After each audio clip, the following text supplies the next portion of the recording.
नमस्कार मु साई स्मिता दलाई मु चतुर्थ श्रेणी रे पाठ पढ़े। आज मु साहित्य बहिर प्रथम विषय टिके टिके पद्य को आवृत्ति करी। तार लेखक हेउछंती पंडित गोदावरीश मिश्र।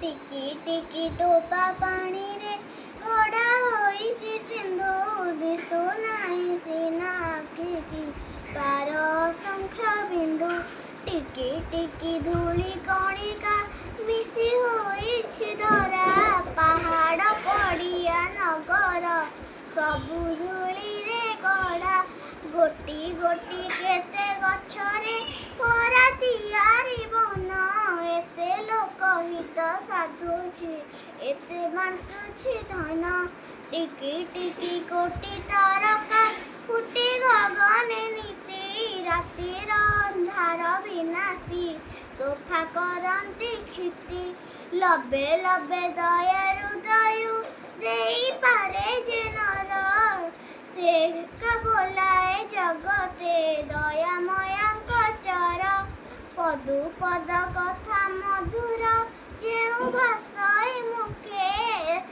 तेबे परकु आपना करी से बांधी पारई सुखे टिकी टिकी कार्य सुगति जेबे देखाई पारस तेबे सिना मरते पिलाए जन्म करिबा सार।